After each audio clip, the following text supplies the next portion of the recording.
These lights off here, maybe be a little bit brighter. I am in Orlando, Florida today in a hotel.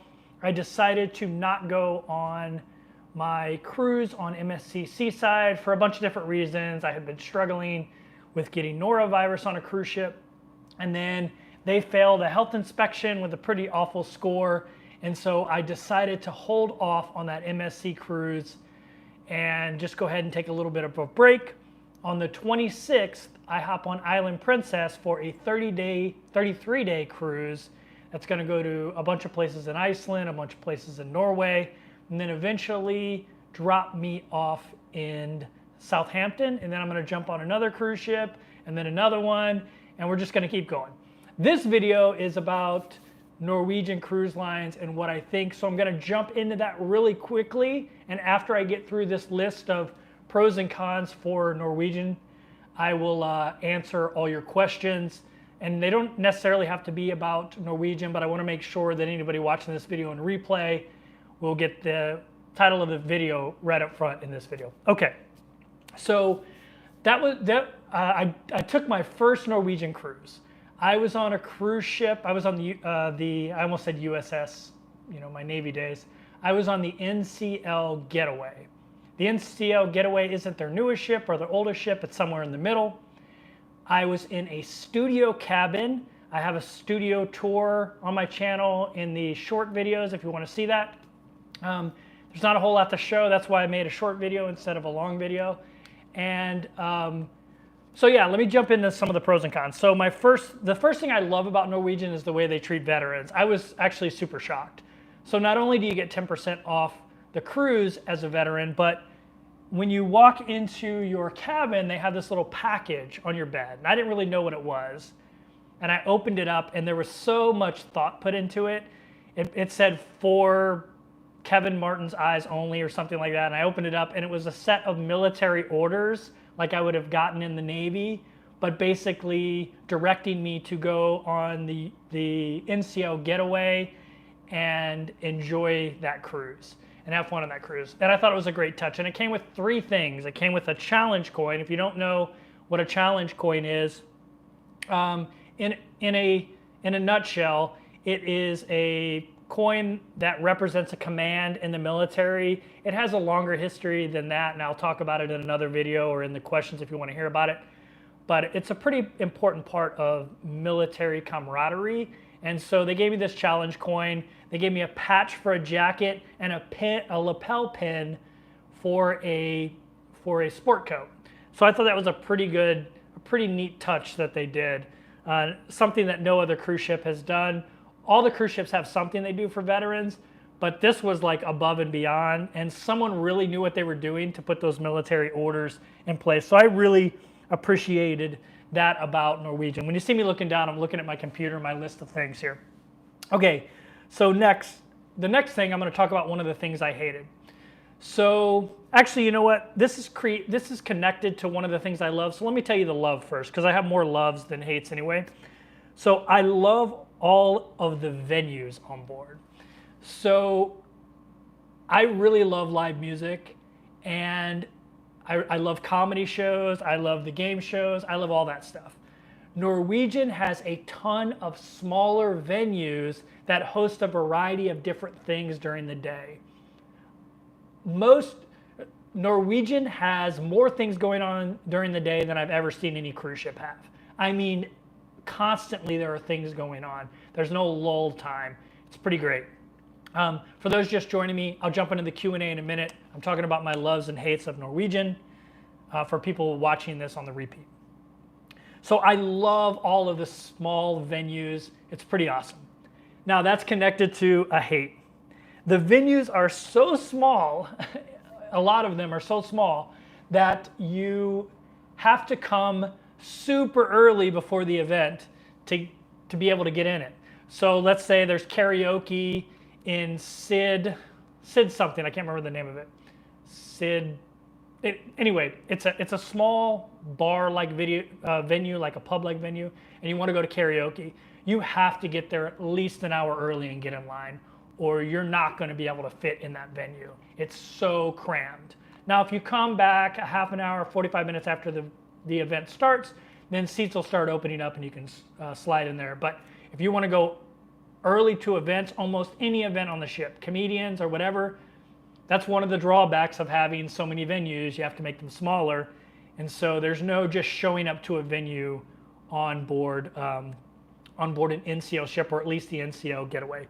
But I did love the variety of venues. It was really cool. I mean, there was like bar after bar, ice cream shop, cupcake shop, like a legitimate Starbucks, a dance club, multiple dance clubs, an outdoor dance party area, which was amazing. And there was just so many different venues. It was really cool. Okay, the next thing I love, which I mentioned already kind of, I love all the events. Norwegian is on top of events. I mean, their schedule is packed with stuff, and I don't mean that in a bad way. I mean that in a good way. It's just, there's something to do at all times of day, no matter what you want to do. It's pretty cool.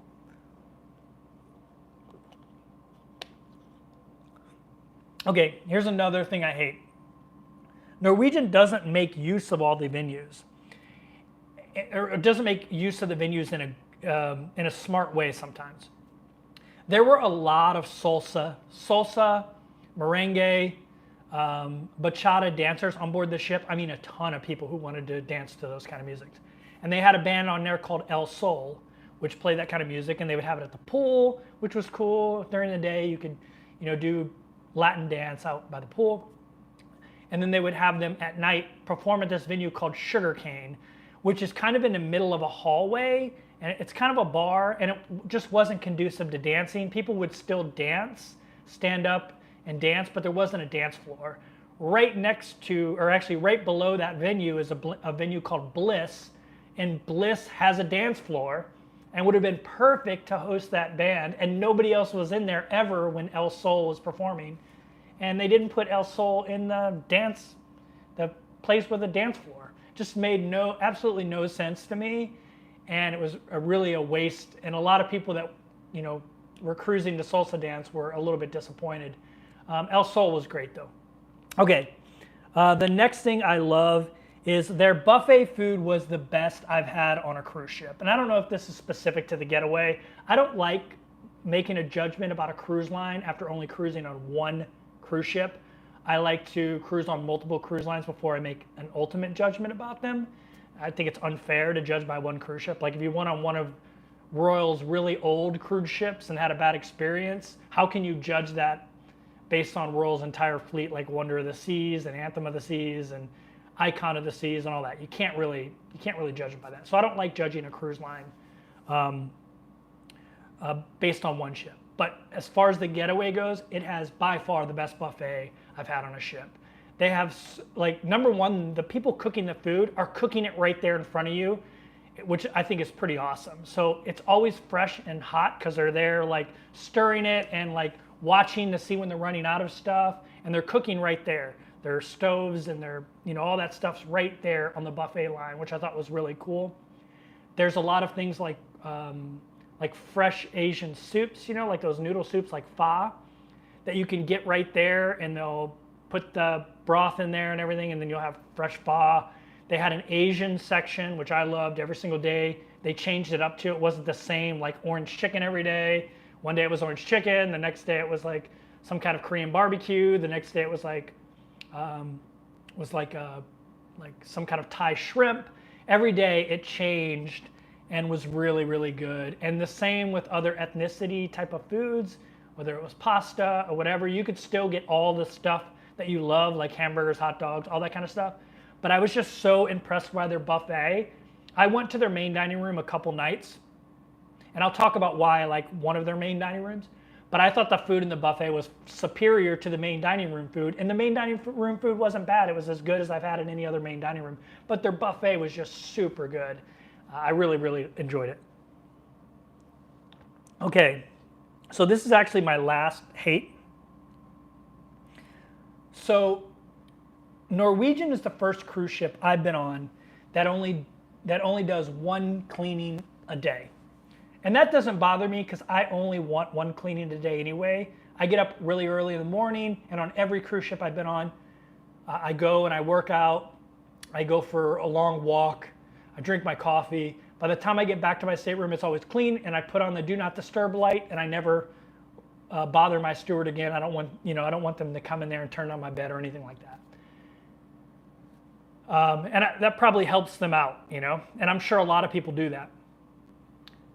On Norwegian, they only clean one time a day, and so there's a lot less stewards, and it was always random when my steward would come, so it was kind of inconvenient for me, inconvenient for him, and because they're only cleaning one time a day, they give the stewards way more rooms, and everybody wants at least one time a day. And so I think they think that it's not going to make a difference by lowering the staff, but I don't think they took into account people like me that don't have their stateroom cleaned twice a day on a cruise ship that's manned to clean twice a day. So the stateroom stewards were less busy and more attentive to the people living in the staterooms, and meeting their needs or whatever. On this ship, my stateroom steward cleaned from AM to sundown, never had a break, constantly stressed out. And I know it's something that Norwegian just started doing, and I just think it's a bad idea. And they need to figure it out. They need to have more staff if they want to continue to do it that way. I don't mind the one cleanings a day, like I said. I only get that anyway. But it was definitely noticeable that they were short-staffed, or that had caused them to not be as good as other cruise ships I've been on as far as stewards. My steward was good. He worked his butt off. But the cleanliness standard wasn't really at a level that I would clean my own room. I'll just put it that way. It wasn't at a level that I am comfortable with. But I have really, really high standards. I'm a super neat freak. But yeah, that's a big negative. Again, it wasn't my steward specifically. It was just the whole ship. You could just see it everywhere, and everyone was talking about it. Okay, let's go back to a positive here. So there is a main dining room onboard getaway. I don't know if it's on all the Norwegian ships, but it's called Tropicana. And the cool thing about Tropicana is they have live music, and they have a dance floor. So you can do dinner and dancing with live music. I met a couple people on board the cruise ship, and I would go and we would dance, and I was learning salsa and merengue and bachata. I'm not very good at them. I'm actually a pretty good dancer, but I'm not good at Latin dance. But yeah, it was so much fun. I loved having live music at dinner. It was amazing, and I loved being able to get up, in between, dinner and dessert, and going and dancing on the dance floor when a song came on that I liked. So I thought that was really cool. Something I have not seen on any other cruise line or any other cruise ship. I thought that was super cool. I wish every cruise line would do that. Okay, one of my favorite things about Norwegian. I can go to the main dining room however the hell I want. I can go in shorts and flip-flops. I can put on a tuxedo however I want. I can go to, other than I guess like a bathing suit. You can go however you want to a Norwegian main dining room, and that made it so much more convenient for me. I just didn't have to think about it. If someone said, hey, I want to go to the main dining room, like one of the solos on board said, hey, I'm going to the main dining room, do you want to come? I didn't have to go, oh, do I need to go back to my room, put on pants, put on dress shoes, maybe put on a sport coat? I could just go like I am right now. And I loved that about it. And there was no judgment. I didn't feel uncomfortable like I would on another cruise ship. I think that is amazing, and I wish every cruise line would do that. I get that some people love formal nights, and I wouldn't go that way on a formal night, on a specific formal night, but I did love that I could, I had the option to do that. Okay, so one of the things that people always tout about Norwegian is the solo program. I'm going to be completely honest with you. I didn't think it was that great. Now, let me preface that by saying the person who is running the solo program on Norwegian was new, and maybe she's having some growing pains being new, but I didn't think it was any better or worse than any other solo program I've been on. The solo program's success was kind of dictated by the solos, just like has been on every cruise line that I've been on.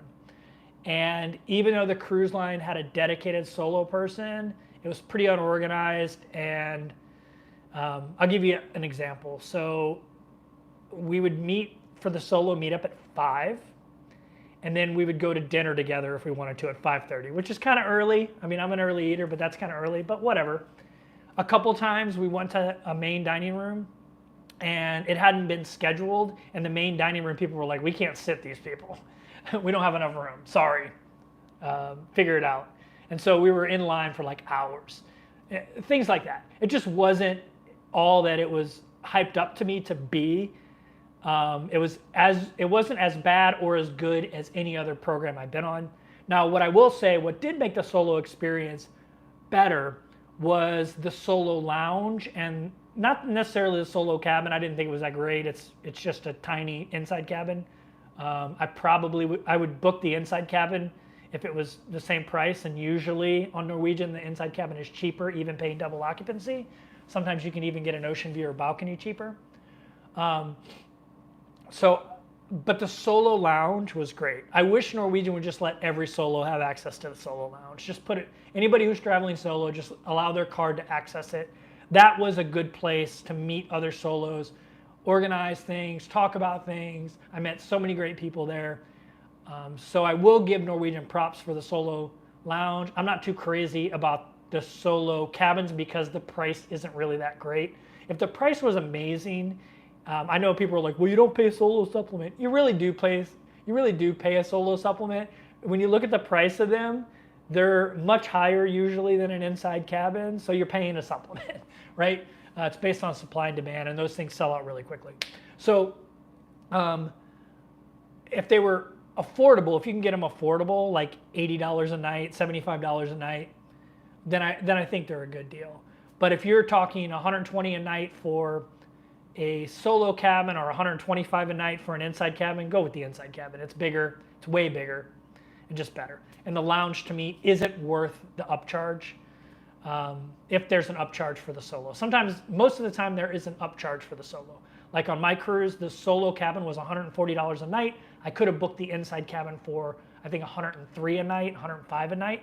So I could have got the inside cabin cheaper, actually, much cheaper. So it's not worth the upcharge, in my opinion, to have the solo lounge. But the solo lounge is a great idea. I just think it should be opened up to all solos and just make it where their card can access it. I'm sure they can do that. Okay, so that was long and drawn out, but I wanted to make sure I got that in at the start of the video so people watching this on the replay would get a decent video. So now I'm going to jump into the Q&A portion, and the Q&A can be whatever you want. It doesn't necessarily have to be about Norwegian, but if you do have Norwegian questions, throw them out there. I am using my phone because the internet in this hotel I'm at is not that great. I'm in Buena Vista, by the way. I'm on International Drive, if you know where that is. And I'm in a decent hotel. I actually really, really like it. It's clean. It's all these funky colors. I don't know if you can see. It's all these funky colors, and I actually think it's pretty cool. But it's hard for me to scroll on my phone, so I'll do my best here. Let me try to do this without getting my finger in front of there every single time. Okay, what is my favorite cruise line? I would say, so now that I've been on 4 different cruise lines, 4? Yeah. I would say tied for number 1. I had so much fun on Norwegian. It's such a fun cruise line that I put it right up there with Princess. I would say they're like neck and neck for 1, tied for 1 for me. I haven't been on enough Norwegian ships to really judge, but I would say it would go, right now it would go, man, I really loved being on the Norwegian ship. There was just something to do constantly. There was also a great group of people, and that's always part of it. So I would say, because I've been on more Princess ships and I love the medallion technology, I'm going to say Princess number 1. But really, really close is Norwegian. If I cruise some more Norwegian ships, they might like move up a little bit. that military touch was great. That moves them up a little bit for me.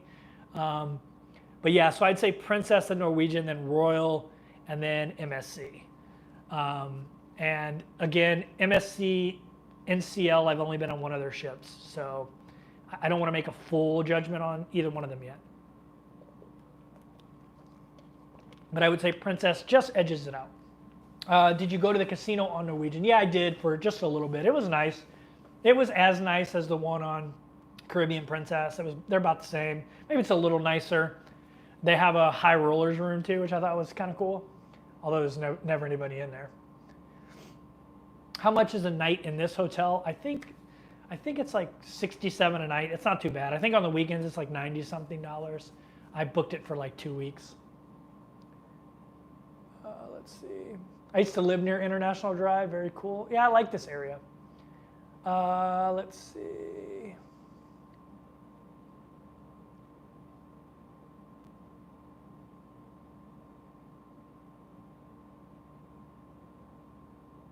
Yeah, Pilot says he's grateful for difference. Yeah, I get that for sure. Kevin, favorite salsa? My favorite salsa, it's in pasta. Okay. All right, let's see. Kevin is wearing a mask coming back at the cruise. I don't think wearing masks is ever going to come back again unless it's mandated by the CDC. I think cruise ships just combat it the way they can. I'm trying to cover up that outlet. I hate the way that looks. I think cruise ships are just combating it the way the CDC recommends by cleaning everything. I was bound to get norovirus because it was on back-to-back cruise ships pretty heavily that I was on, so I was kind of bound to get it. I've got a whole video about that though if you want to see that. All right, if you got a question, please ask it again. Did you feel like the average age of passengers on NCL was younger than Princess? I would say there were more kids for sure, so that would bring the age down, but I'd say overall probably about the same. I did love, so they had like a 50s and 60s sock hop, and I went to that, and there were so many people of all different age groups dancing. It was really cool, and then it turned into a 70s disco theme, and then the next night it was 90s, and they did a really good job of integrating the different generations that I haven't seen other cruise lines do. They're really on point when it comes to entertainment. They're really on point of like having their finger on the pulse of that. And so they really were able to integrate. It was so cool. The 50s and 60s sock hop was on the 16th deck. It's a deck, I think it's all the way in the back, I think. No, maybe all the way in the front. And they have a TV there, huge giant TV, kind of like Movie Under the Stars, like on Princess, except for it's just this big giant dance floor. I mean, huge. And then there's a bar behind it, like a little raised area, and there's a bar there. So you can go and sit in seats if you want and watch people dance, but a huge dance floor. And it was packed. Usually when I go to a club on a cruise ship, there's maybe 3 or 4 people dancing. Another thing they did that was really good was at the beginning of anything like that, like the 50s and 60s hot cop, the people who worked on the fun team or whatever you call it on different cruise ships, like 20 of them would show up and start dancing. And so there'd be 20 of them on the dance floor, and that would encourage other people to get on the dance floor. And so that very, very quickly, the dance floor was packed with a bunch of sock hoppers. I was out there doing my thing. And yeah, it was great. They did a really, really good job. I've got 179 people in here and only 78 thumbs up. If you don't mind smashing it, I appreciate it. Are there many women doing solo cruises? Yeah, I would say Van Vita Travels, my buddy over there. If you guys love van life, go check our channel out. I would say in the solo cabins, there were more women than men. When I would go to the solo lounge, there was always more women there. There was a ton of solo female travelers. A ton. Good to see you and Catch a Live. Thanks, Solo Cruising. Speaking of YouTube channels, go check her out.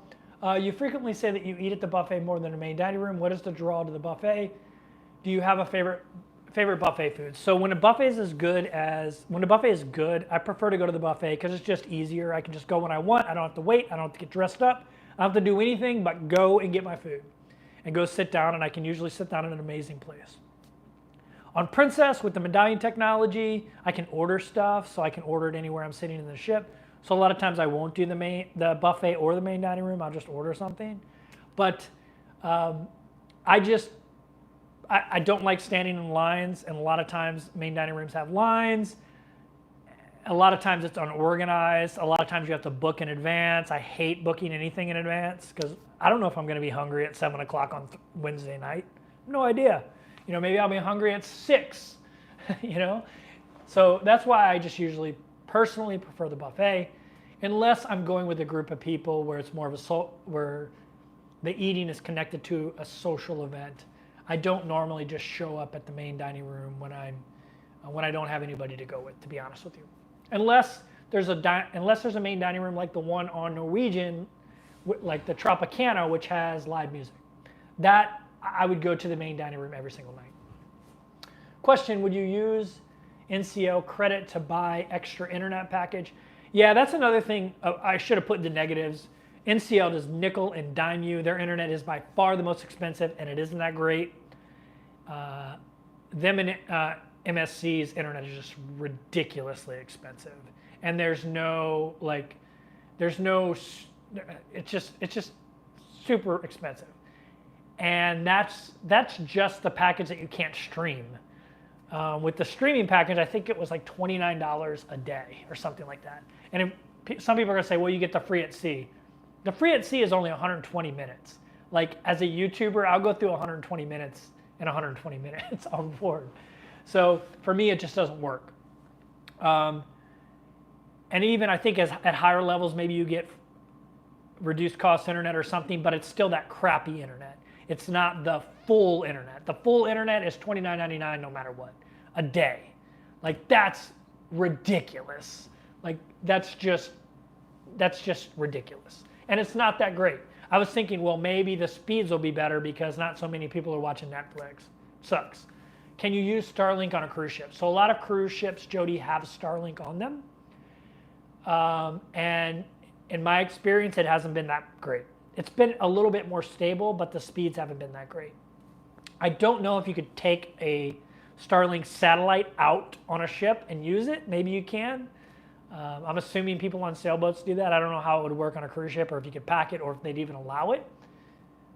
But, a lot of ships are going to Starlink, and I've been on a couple Starlink ships. Just hasn't been that great. It hasn't been much difference from the other one, other than the internet has been a little bit more stable. But maybe in the future that will mean speeds increase. So hopefully. In terms of overall value or bang for your buck, how do you think NCL compares to Princess? So Princess for a solo is almost always cheaper, even with the studio cabins when you can get them at a decent price. It's almost always cheaper to pay double occupancy, in my experience, on Princess than it is to go on NCL and get an inside cabin or a studio cabin. Almost always, when you talk about the cost per day, if you haven't watched my videos on how to truly value what a cruise ship costs or what a cruise costs, go watch that video. I don't want to go into a big long diatribe because it's a lot. But a lot of people think when you don't pay solo supplement that you're getting a better deal, and it's almost always not the case. When you pay zero solo supplement, it's usually a room that's very competitively sought after, and so the price is brought up by supply and demand. And those studios are like that. They're almost always more expensive than paying double occupancy. So even though you're paying no double occupancy, that's why I always tell people double occupancy don't use that word, don't use solo supplement. Those words mean nothing on their own. It's like comparing apples to oranges. You have to compare apples to apples, but I have a whole video about that. But normally, I would say Princess is almost always cheaper than NCL. I will say I love the Princess experience because of the medallion. I love NCL because of the fun. NCL is just fun. Like they have that down. Like Princess should hire people from NCL to come and run their fun program, and people from NCL should hire the hotel people and the medallion people from Princess, and then you'd have a perfect cruise ship. I'm not saying I don't have fun on Princess cruises, because I do. There's just so much fun on Norwegian, which would make me cruise them again, despite the higher costs, some of the nickeling, diming, and the kind of crappy way they're treating their stewards. How was the solo lounge? I talked about this earlier, Jamie. The solo lounge was great. That's the best part of the studio cabins. And in my opinion, NCL should make any solo, whether they're in a balcony, inside cabin, suite, whatever, they should make their card have access to that solo lounge, because the solo lounge is great. But to get the solo lounge, you have to be in a studio cabin. And the studio cabins are the worst cabins I've ever been in, because they're just tiny, and they're okay. They're an inside cabin, but they're tiny, you know. So they're basically the worst I've ever been in. And I'm not saying they're bad. It was fine. It was fine. But it's the worst cruise ship cabin I've ever been in. It's just small. There's not a lot of storage space. You know, it is what it is. And that's the only way you can get access to the studio lounge. And I don't believe paying a premium for the studio cabin is worth the price of the lounge. But I do think the lounge is amazing, if that makes sense. Yeah, I enjoyed it too. Vincent, I'm not saying I hate it. I'm just saying, for your money, a lot of times, in my video I showed where you could actually get a mini suite on NCL for less than a studio cabin. You better take the mini suite if it's cheaper than the solo cabin, because the mini suite's going to be amazing with a balcony, and it's going to be amazing. So my problem is not that I don't like the studio cabins, it's the premium you have to pay to be in the studio cabins for what I don't think is a good value. Personally, some people may really value that studio lounge and may think that studios are great. I'm talking about myself personally. I'd rather have an inside cabin that's 80 feet bigger for less price, which is normally the case. Usually the inside cabin is actually cheaper than a solo cabin. And I don't think the lounge is worth the premium. Try the Celebrity Edge class ships. I think they are a great combo of Princess service and the quality of fun and flair on NCL. Yeah, I've heard some great things about Celebrity. I'm definitely going to try Celebrity. But Kevin, the upcharge is for access to the single lounge. Says McKenna, I get that. Believe me, I get that. But I don't think it's worth it.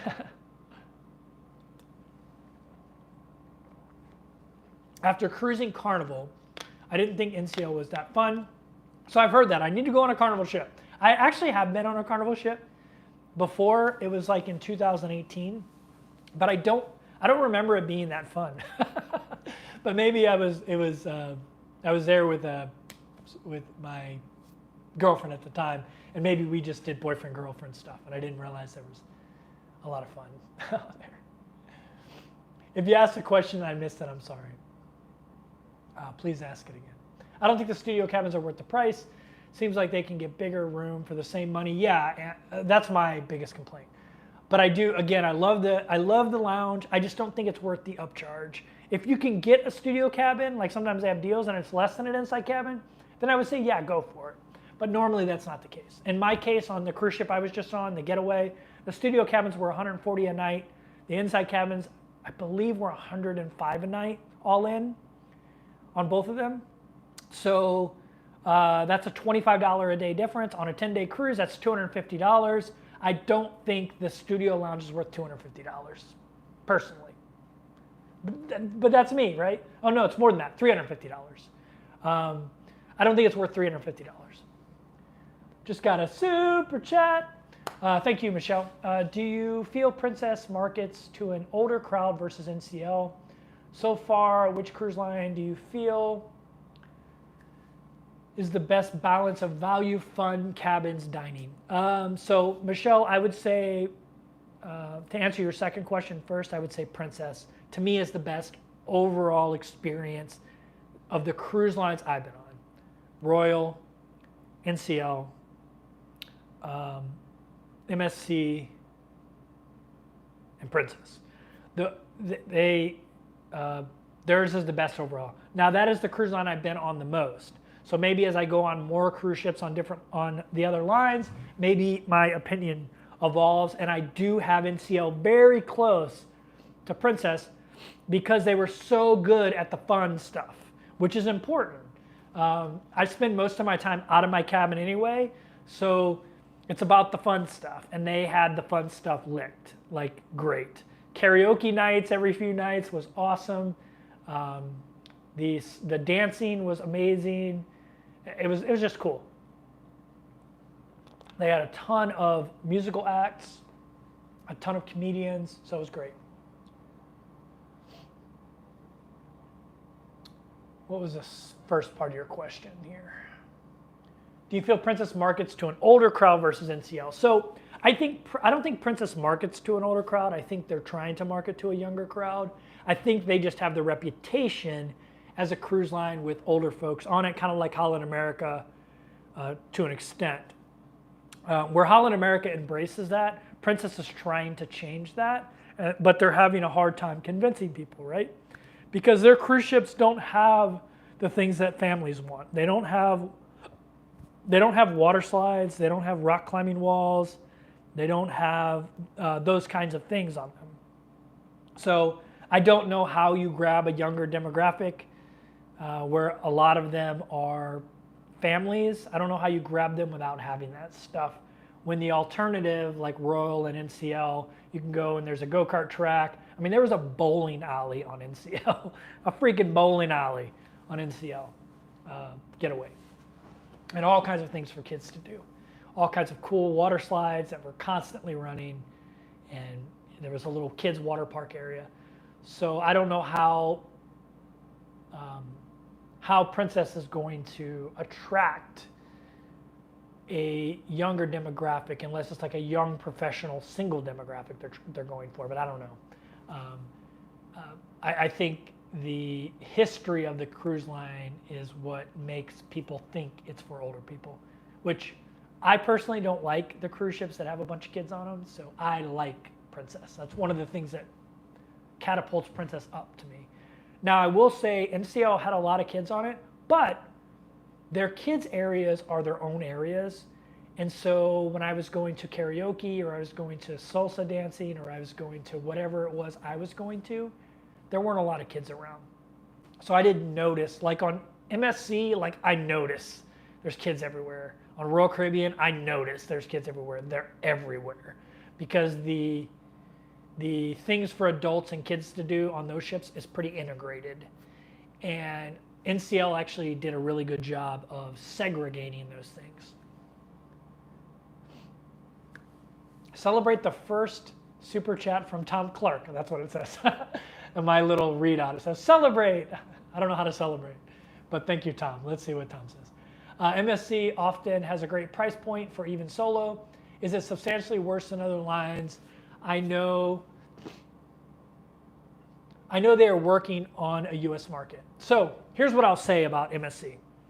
So definitely the initial cost of your cruise is going to be cheaper on MSC. They have some great deals. I mean, I can find deals for $50 a night for a solo all day long. That's paying double occupancy, $50 to $60 a night. I can find them all day long on Cruise Plum, all day long. So you can find some really affordable cruises. What I will say about MSC is a nickel and dime the crap out of you. So that 50 to 60 a night quickly turns to 90 a night, very quickly. If you want internet, because their internet's more expensive. Like on Princess, because I'm elite, I pay $7 a night for internet. So it's really not that expensive. Plus I get a ton of onboard credit with Princess. I end up with, $300 to $800 of onboard credit. So all those things like internet and everything gets paid for by my onboard credit. And so what I pay for a Princess cruise is usually what I pay for a Princess cruise. With an MSC cruise, the price I pay for the cruise usually isn't the price I pay for an MSC cruise. I'm gonna get nickel and dime like crazy on the MSC cruise. Everything costs money on an MSC cruise. So can you get away with like not spending any money on an MSC cruise over your over the price of your cruise? Absolutely, there are people that do it. But if you want internet, you want to grab a Coke every now and again, it's going to be insanely expensive.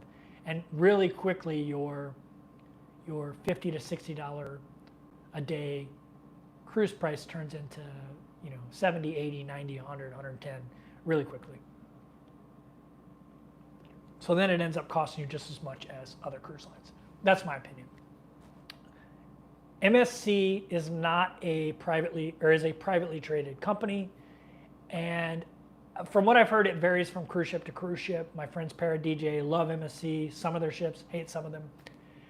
I was supposed to be on MSC Seaside right now. I don't know if you know this about MSC Seaside, but they got the worst CDC inspection score in the history of the inspections for a major cruise line. There have been some mom and pops that have gotten worse, but they got a 67, which is the worst.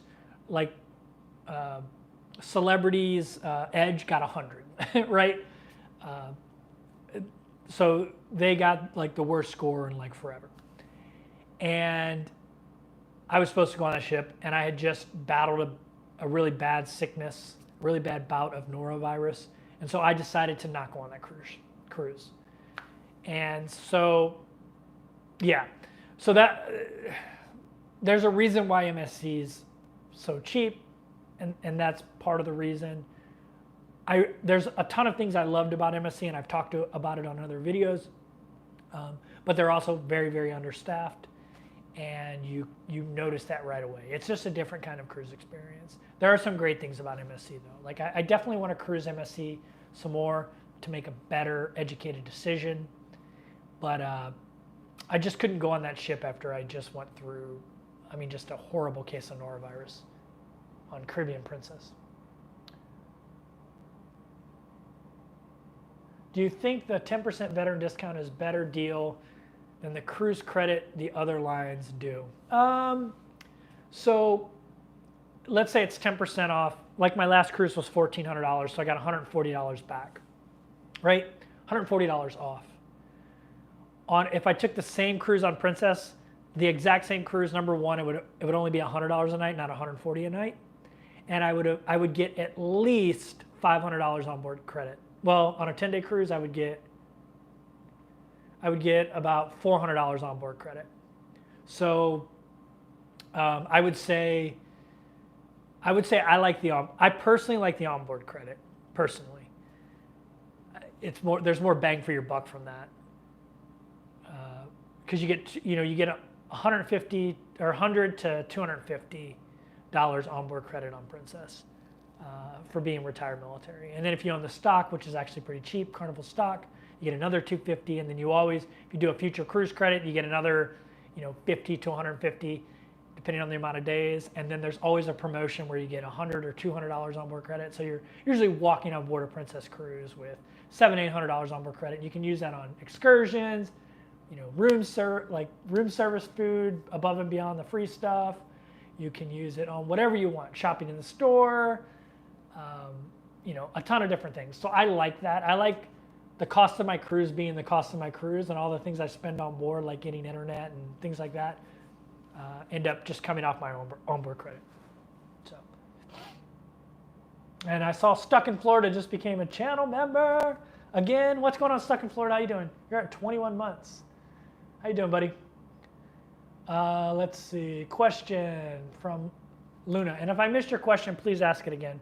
When and where is your next cruise, if you don't mind sharing? Yeah, so I hop on Island Princess on the 26th, and I do a 33-day fire and ice cruise. We're going to Iceland. We're going above the Arctic Circle. We're leaving the hot weather of the Caribbean. I've been in the Caribbean almost 4 months now. I'm ready to go to Europe. We're going to go to a bunch of places in Iceland, and then we're going to go check out the Norwegian fjords, and then we're going to, then it's going to drop me off in England. That's a 33-day cruise. And then I'm doing a Med cruise, a Baltic Sea cruise, a Scandinavian cruise, a British Isles cruise, bunch of cruises. So I'll be over in Europe for 2 or 3 months, 2.5, 3 months.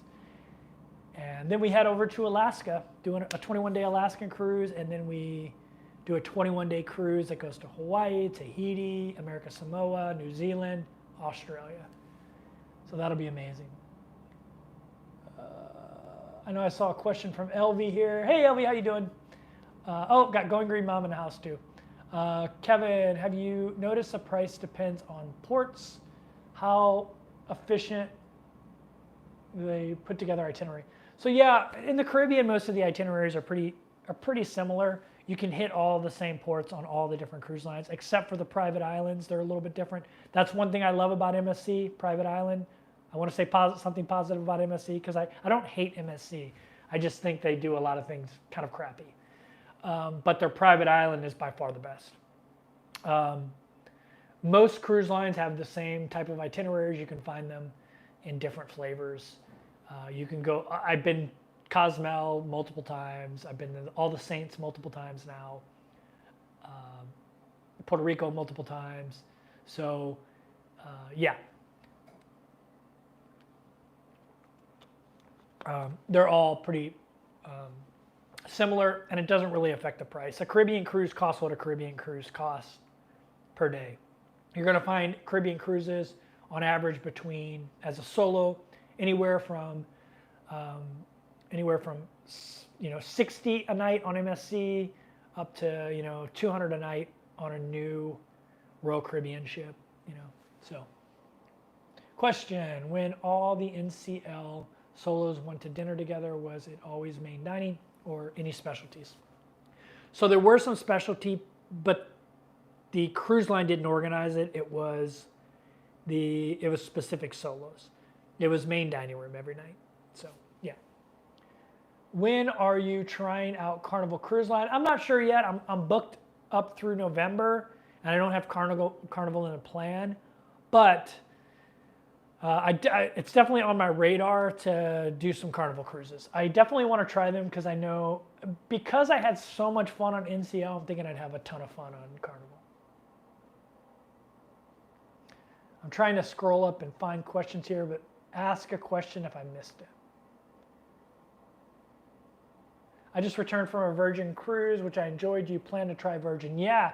Virgin right now only has 2 ships, so it's actually really hard to nab an itinerary, but they're definitely on my radar. I've heard great things about Virgin, and I've heard bad things, so I'm really curious to get on myself. I never judge a cruise line based on what other people think, because cruising is so specific to the person, whether or not they're going to like it. And so I try not to really listen to people about it, because you just don't know. If I would have listened to people, I would have never went on Princess. Most people said that Princess sucks for solos, and I just disagree with that. I really like Princess. Question: since you will be out of the Caribbean, will you book some excursions and vlog more? Yeah, so I'll definitely be booking a lot more excursions. I'm on mostly Princess ships, so I have a ton of money for excursions built in.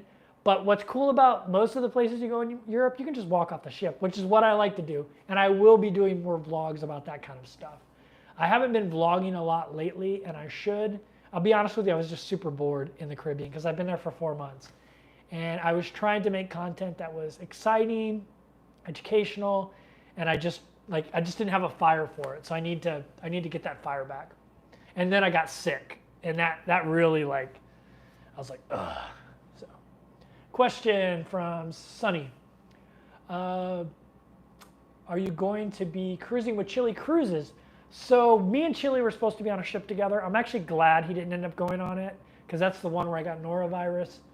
And so I'm actually glad Chili didn't go on that, because it was a pretty bad thing of norovirus going around that ship at the time. So I'm glad Chili had to cancel.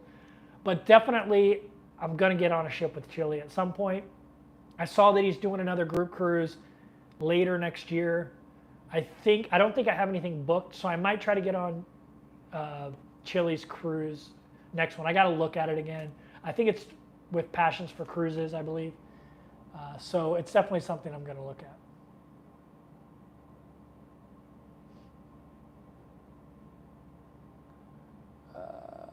Again, if I missed your question, ask it again. It's hard for me to scroll up. Luna says, which port are you most looking forward to visiting in Europe? Will you be visiting many places that you've never been? So for those who don't know, I was stationed in Italy on a ship, on a Navy ship, and it was actually pre-9/11, and it was a flagship. So we had an admiral on board, a 3-star admiral, and the job of that ship was just to bounce from port to port hosting the U.S. ambassador and a bunch of dignitaries from that country. So we went everywhere in the Med, the Black Sea, the Baltic. And so I've been to a lot of those places, but it was in the 90s, pre-Euro. There was no Euro back then. And so I'm curious to see a lot of these places again. The British Isle cruise, I'm super excited about. I have Irish roots, Irish and English roots. So I'm really excited about that. I haven't been to a bunch of those places like Guernsey and a bunch of other like British Isle places. So I'm super excited about that. I'm always excited for a med cruise. I've done a zillion of them in the Navy. The Scandinavian one I'm super excited about. I've been in a lot of those places, but I'm excited to do it from the sea. Obviously, Iceland, I've been before, but I'm super excited about hitting it up again. And I've never been in the Norwegian fjords.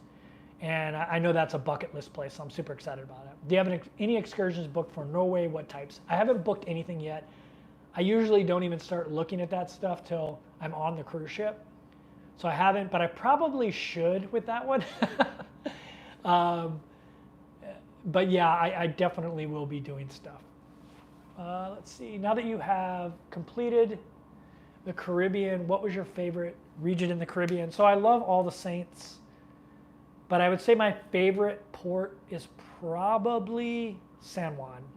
I just love that you can walk off the ship. There's a beautiful beach that you can walk to, a ton of great food right in that area. I love being able to walk off the ship and do a ton of different things. So I would say San Juan is probably up there. I would say St. Martin, I really like as well. I always love Cozumel. I spent a lot of time in Cozumel in my life, and I just love Cozumel. So Cozumel's up there. Hey, Book Pass is in the house. Hey, my buddy Book Pass. So I met him and his wife on board the NCL Getaway. They were awesome, amazing people to meet. They actually saw me dance. They can vouch that I was trying to do salsa. I don't think they saw me dance at the other dance clubs with like music I'm used to. I'm actually a pretty decent dancer. But yeah, I think they saw me dancing, trying to dance salsa and bachata. I was dancing with this Colombian woman who was really good, and which made me just look really, like even worse. Like basically I was walking all over her feet. Have you changed anything out in terms of your stuff while you were stationary? Yeah, I have. I have added a couple of linen shirts. Even though I'm going over to Europe, it's going to start getting warmer over there. They're thicker linen shirts, and I just wanted to add some more dressier stuff. It's Europe. Europe's a little bit less shorts and t-shirt, and a little bit more linen. I'm here in Orlando right now, which has outlets everywhere. So I've got a couple of linen shirts here, right? I'll still be rolling with the black, the black merino wool. Those are not going anywhere. But I have some more dressier options for Europe, which is can be a little bit more conservative on cruise ships. And so, yeah. Please do Norwegian fjord vlogs. I definitely will. I'm actually going to try to upgrade my cabin to a balcony as well. I just returned from a med cruise. My favorite port was La Spezia. Where's that at? Is that in Portugal? I loved Portofino.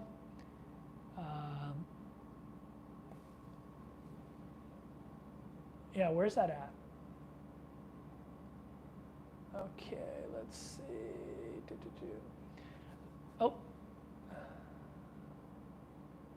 Oh, that was Book Pass that asked that question. Awesome.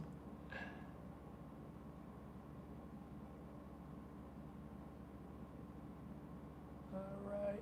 Okay, if you have a question, please ask it again. The view isn't up to 30 and a wake up standards. What view? What view are we talking about? Spezia is in northern Europe, Italian Riviera. I've never been there. I mean, I lived in Italy for 2 years. I lived in a town called Gaeta, Italy, which is in between Naples and Rome. A little bit closer to Naples than Rome, but almost in between the two. And I went all over Italy, but I haven't heard of that place. So Maybe I've been to the region before, but not necessarily the town. But I'm excited. I'll definitely be pulling into Rome, or the place that starts with a C. I know it's not actually Rome, but. And then I'll be taking my mother in November to Venice, and then we'll actually be taking a cruise back to the United States from Rome. Okay, I'm caught up on questions. If I missed your question, it was not intentional. I think I got all the super chats. If I didn't, I apologize. Let me know, moderators. And if you haven't smashed that thumbs up button, I'd appreciate it. Did you upgrade Med to a balcony? I haven't upgraded any to a balcony yet, but I am thinking about it on some of them. Are you staying at a Motel 8? No, I'm staying at a relatively nice hotel in the Hilton Collection. It's actually a very spunky looking hotel. I kind of like it.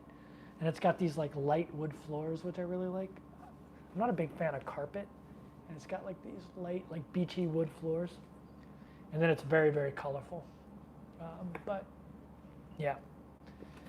I almost always stay at a Hilton because I have high status with them and I try to keep it. I don't know why I try to keep it, but I do. That's why I love cruise lines. You don't have to try to keep the status. You get it for life. Italian Riviera is beautiful, very peaceful. You probably like it. Go to, I'm not even going to try to pronounce that. I've actually been to Genoa. What's been your favorite port town so far? I answered this earlier while you're tripping. I would say probably Puerto Rico. I just really love that you can walk off the ship there and go to a beautiful beach, go eat amazing food. Although Cafe Luna was closed twice when I was there, really made me mad. The place that I featured in my video was closed both the times I went there.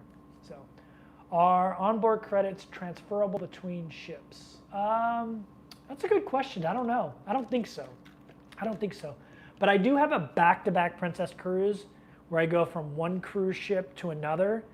And when I went to book my medallion, they connected those bookings. So I'm assuming my medallion that worked on Sky Princess is going to work on Regal Princess. And then maybe that will transfer over like it does when I'm on back-to-back Princess cruises on the same ship. Maybe it'll transfer over that way. Another super chat, thank you for that, Luna. Have a shot of aquavit on me in Norway. I'll have to Google that and see what it is, but it sounds yummy. Cheers and safe travels. Thanks, Luna. I'm going on a Med cruise for 10 days. That includes a stop in Naples. I'm going to Pompeii. What else should I do there? Anytime anybody goes to Naples, Jim, I tell them to go eat pizza.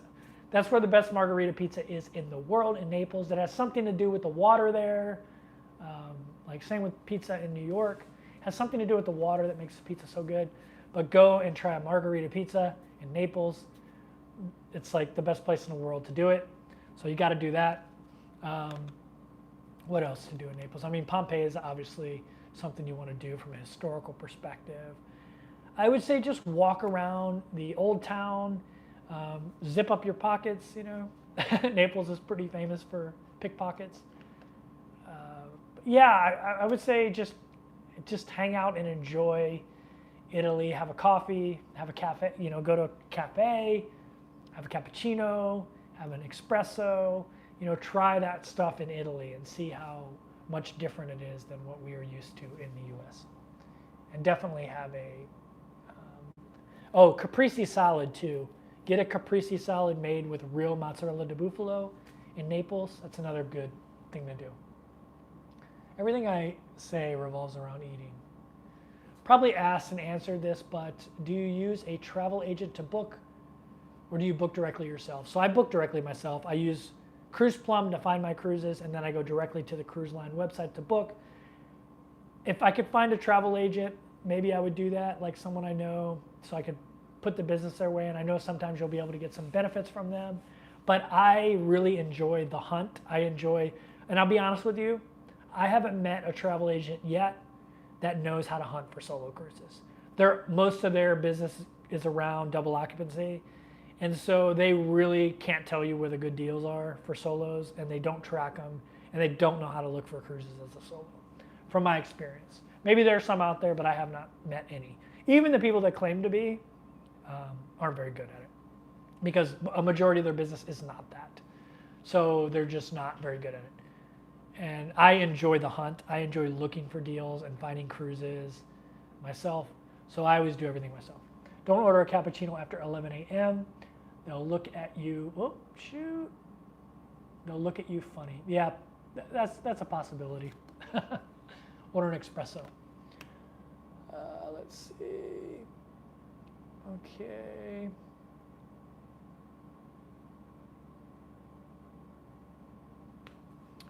Let me know how the credits work with the 2 ships back to back. That's interesting that they tied them together. Yeah, Karen. Hey, Karen, how you doing? Yeah, it is interesting that they tied them together. Yeah, when I went to order the medallion, my cruises on the, and they're like, my Sky Princess cruises ends one day and the Regal starts the very next day. And so they just lumped them all together into one.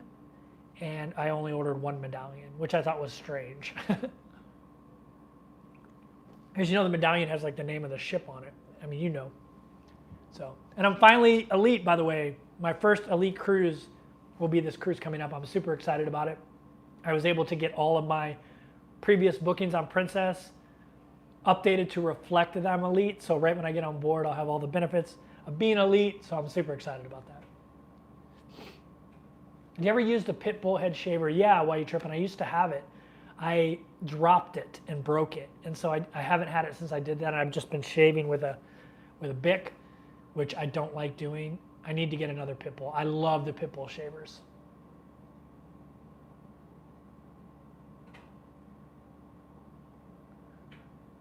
Kevin, let us know if Princess has switched to Lavazza coffee yet. Yeah, I'm excited about that. For those that don't know, they're switching to a really good brand of coffee. I think it's the one Celebrity uses. I think Celebrity uses Lavazza, and everybody raves about it. So,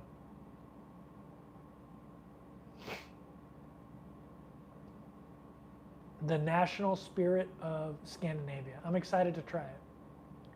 I'm not a huge drinker, but. All right, if I missed your question, please ask it again.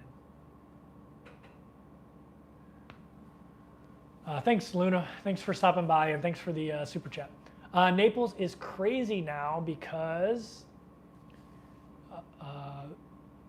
is the craziest football town in the world, and Napoli have just won the title. Yeah, so I was in Italy during the World Cup in 90. Was it 98? Maybe it was 2000. But I think it was 98. I was in Italy when France won the World Cup.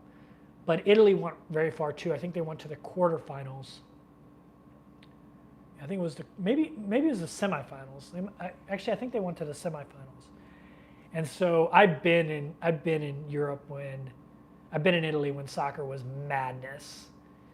And I was actually in France too, because I was on that ship and we went to France. We went to Nice and Villefranche, France during the World Cup when the year France won. They had Zidane. I think Italy's best player at the time was Totti, if you remember him. Totti. But I remember Italy lost. I think it was the semifinals. And I lived in this little alley. It was really long though. It's miles long. It's called Piccolo Alley in Gaeta, Italy. And when they lost, everybody threw like their plates, their furniture out into this alley. Plates are breaking, furniture's breaking, and it was so stacked up that you couldn't walk down the alley. Like, it was insane. Like, it's insane. Like, we're passionate about some sports in the US, but nothing like Europeans are about freaking soccer, about football. Nothing like they are. If you get a balcony, will we see you out of the cabin at all? Oh, that's a good question. That's another reason I don't like getting balconies, because I always feel like it would be wasted on me because I don't spend a lot of time in my cabin. And I think I've heard Emma Cruises say this before. I'd feel like I want to be in the cabin to justify, paying for it, but yeah. Priority boarding and minibar. I already have priority boarding with the other one. And to be honest with you, Princess is the best cruise ship at boarding anyway. So even when I wasn't any status, I always got on Princess cruises right away. So the priority boarding thing for me doesn't really seem like a benefit because Princess is so good with the medallion now at boarding people, or at least in all of my experiences. LV says, if you could recommend only a cruise line to get the highest level for life, what would it be? Oh, that's such a tough question because it varies from each person to person. I really loved my time on Norwegian. I thought it was amazing. I love how much fun they are. It's just that ship, the Getaway, is just a fun ship. So many venues, so much music, so much dancing, so many events going on. I mean, event after event after event. Like any time of day you want an event, there's something going on. So, but I love the Princess experience as well. Royal Caribbean, obviously, there are people loyal to Royal. So many people loyal to Royal for good reason. And people who are budget conscious might love MSC. Some people love MSC. I haven't had that experience with them yet, but so it's hard to answer that question. But when someone asks me personally, what do I think from a cost perspective, overall value for your money, at the moment, I would say it's Princess. The most fun I've had on a ship so far, probably Norwegian.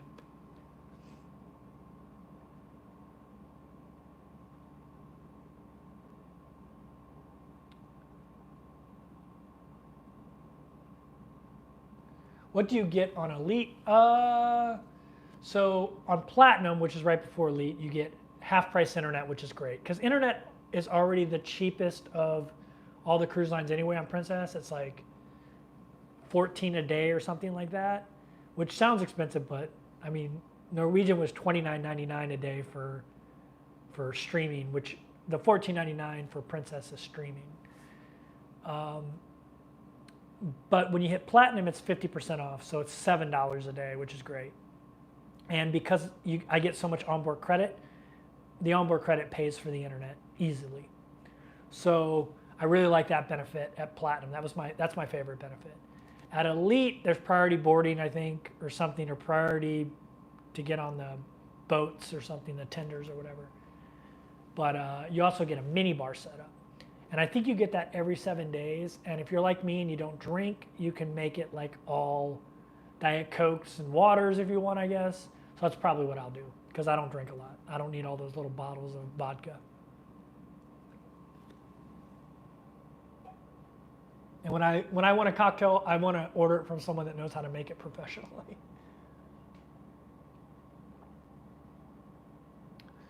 Andrea says, I would only do MSC again if I did Yacht Club. Yeah, I actually had Yacht Club booked on the cruise I was going on, which would have been a really cool video. But I just wasn't going to go on that cruise ship after I had the experience with the norovirus.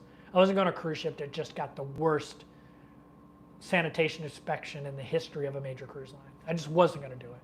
And I'm not blaming MSC or anything like that. I just wasn't going to do that. I don't care what cruise line it was. I wouldn't have. Michael Clark says, this Kevin just wanted to join. Just joined. How goes it? We have to get you back in a van. Yeah, I was actually just talking to the CEO of Storyteller and my friends over We're the Russos about possibly jumping back into Storyteller. So we'll see. It's all preliminary. But I do miss it. I do have an idea for my next adventure. I was thinking about getting a Tesla and driving all around the country, rigging the Tesla for camping and driving all throughout the country in an electric vehicle. And also part of that would be staying in unique Airbnbs, like treehouse Airbnbs. My friend Bev from Bev's YouTube channel, she owns some TP Airbnbs. So stay in a TP Airbnb, stuff like that. So I think I might be doing something similar to that at some point. But I have been chatting back and forth with the CEO of Storyteller and also with We're the Russos, who are in a Ford, the new Ford Storyteller. Minibar is once per cruise, 47 days, and we got 4. As it was 4 cruises, we gave it away. Yeah, I'll probably just get them to give me Cokes and waters. Let's see. Thanks for that, Karen. How does the food compare between NCL and Princess? So NCL, the cruise ship I was on, which is the Getaway, it's the best buffet I've seen on a cruise ship. It was so good. The food was really good. I mentioned this earlier. One of the things I really love about them is the people cooking and preparing the food are at the buffet. All the stoves are, the serving is behind them and they're cooking it. So they're constantly checking it and everything is always warm and fresh on there, which isn't always the case at buffets on other cruise lines. When they have to carry stuff from the kitchen, especially if the kitchen's not located where the buffet is. Another thing is they have so much variety. I'll give you an example. Every day they have this Asian section and there's pho, and they have the pho prepared, like just the vegetables, the noodles. They don't have any liquid in it yet, and they have a bunch of them, different kinds, and you just grab one and then they'll put the liquid on it, and so your pho will be super fresh. It's really cool. Also in the Asian section, they have, chow mein, they have rice, fried rice, white rice, but every meal they'll have a different meat. So sometimes they'll have orange chicken, sometimes they'll have Thai shrimp, sometimes they'll have Korean barbecue, and I love Asian food, and it was just really cool every day to go up there and see what they had, and it was always really good. And they had a bunch of different ethnic stations like that, Italian, things like that. It was by far the best buffet I've seen on a cruise ship. I like Princess's buffets. I'm going back on Sky Princess. I really like their buffet. But the one on NCL is the best buffet I've seen on a cruise ship. Now, I don't know if that's throughout the entire fleet on NCL because I've just been on one ship. But I would say by far the buffet is better. Main dining room, I'd say they're all pretty similar, to be honest with you. Solo cruising sounds amazing. I love pho and Korean barbecue. Just saw We're the Russos and Scott. We camped out at the Weird Wild West camp in Bisbee, Arizona. That's awesome. The road misses you. Yeah, I miss the road too.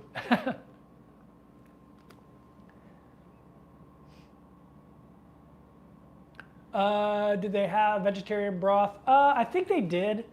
They definitely had a ton of vegetarian options. I noticed that as well. A ton of vegetarian and vegan options. But I didn't look specifically for that, but I'm sure you could get it. MSC didn't have lettuce on day one, the buffet. Yeah, I'm not going to comment on MSC's buffet. It was by far the worst, except for the pizza and the mozzarella that they had a mozzarella day, and that was amazing. But the buffet was poorly organized, not a lot of choice. The lines were, the setup of the buffet is just terrible, so there's constantly lines, people bumping into each other. They don't clear tables because they're understaffed. It's not a great experience. Oh, someone says PDF file, PDF file, PDF file. How do we get rid of that guy, that joker? Boom. You earned yourself a one-way ticket out. All right. Did we just get a super chat that I missed during that?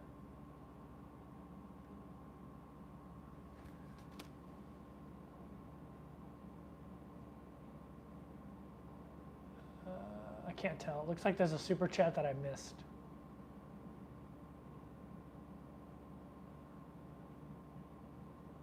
Or did I just ban somebody that was trying to do something? And I think so. I think I banned somebody that was trying to do something not nefarious. I can't tell. Anyway, sorry. Okay.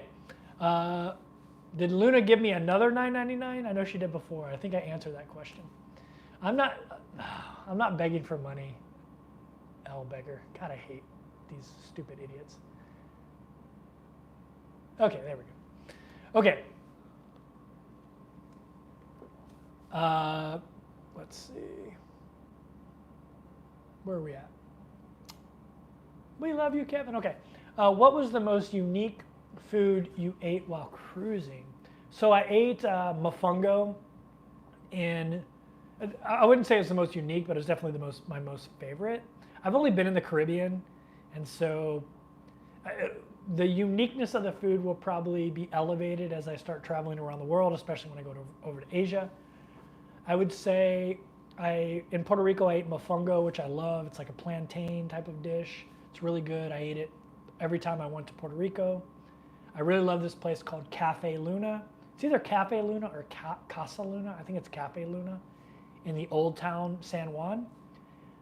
But the last 2 times I've been to San Juan, it wasn't open, and I was really upset about it. Okay.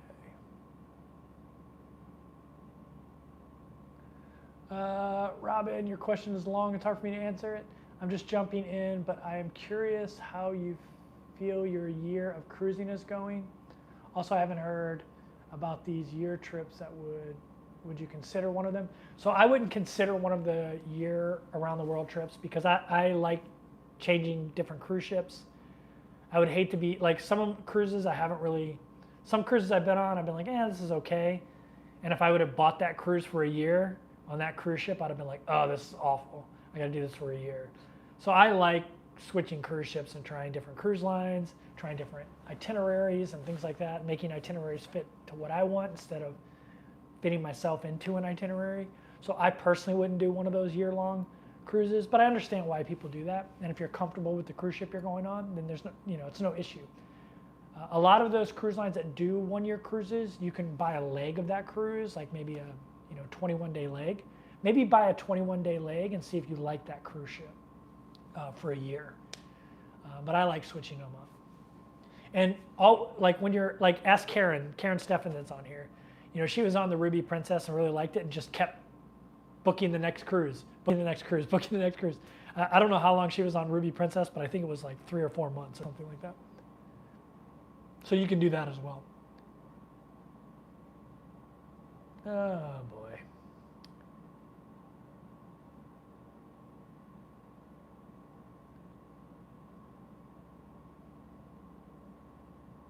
Let's see. If I missed your question, please ask it again. Did you meet any other YouTubers on NCL? Did I meet any other YouTubers on NCL? I'm trying to remember. Not on NCL Getaway. I did on the previous ship, Caribbean Princess. I saw Cruising for One, who's been on this channel. Make sure you watch his channel. I saw him on there. He's from Let's Go Travel Tips Facebook page. I did see Para DJ as well. They were on Caribbean Princess. Jay got the norovirus like I did. His wasn't quite as severe, but he did get it. So. Karen says, we did 35 days, then 34 days, then 47 days. That's awesome. Amazing. Kevin, how much do you get back through Rakuten? So it depends on what you're using it for. You can use it for anything. You can use it to buy Nikes. I think right now they're giving everyone $40 if you use my link or whatever. They might have changed that recently. Maybe it was just for Mother's Day. But you'll at least get $30 if you buy something that's worth $30. So if you're going to buy shoes or whatever anyway, I highly recommend you use it. I use it for cruising. For Princess, I get 1.5% back. With Celebrity, they're giving 2% back, although it was 4% for a while. I've heard it changes, it fluctuates. I've heard sometimes it goes as high as 12%. So it's a great way to reduce the cost of your cruises, and it's just free money. They send you a check if you want, but I just get it via PayPal. The money back.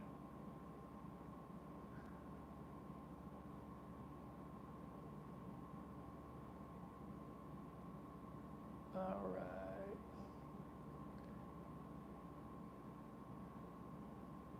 Well, this guy's fun, isn't he? I use Rakuten. Yeah, Rakuten's great. Because I was in the military for 20 years, I'm on that ID Me as well. So I use that one sometimes as well. It's also, it's very similar to Rakuten. But yeah, so I use both of them, which are, I didn't even realize ID Me was cash back, but I used it all the time. And then one day I was like, wait a second, this is just like Rakuten. And I had like all this money sitting there and I was like, holy cow. And so just cash back on purchases that you do. And I was like, holy cow, I got all this money sitting in here. I didn't even know it was one of those things. I just used it. I used ID Me for like different things to prove that you're a veteran. You have to send them your DD-214, and then you send it to ID me, and then they can tell people that you were in the military. I mean, I'm retired, so I have a military retired ID card that I can show, but it just makes it easier. So, yeah.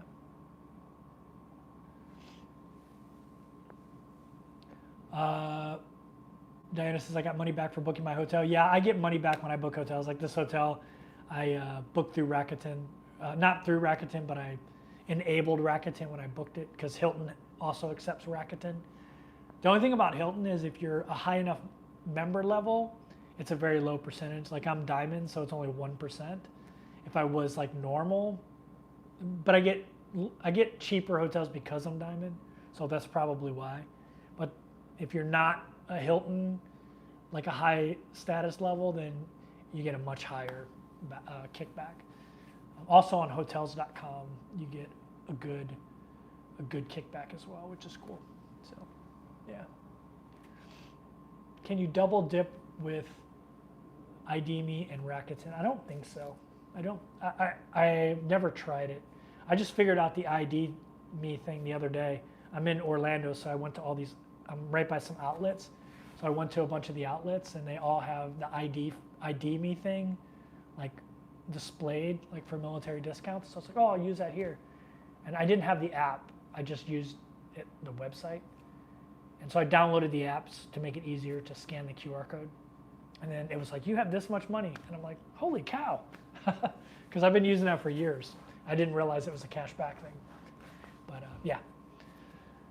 All right, guys, I don't want to, oh, wait, can you double, oh, I already answered that. All right, guys, I don't want to take up too much of your Sunday here. I just want to stop in and say hi, see how you guys are doing, do a little bit of, put out a little info about Norwegian for people that watched the beginning of the video. Thanks, everyone, for showing up. Thanks for the super chats. Thanks for the moderators for keeping the trolls in line. And thank you guys for sticking with me. I know I haven't done a video in a few weeks, but I definitely will be doing more videos to come. I start the great adventure to Europe soon, and super excited about it. So thanks everyone who stopped by, and see you on the next video.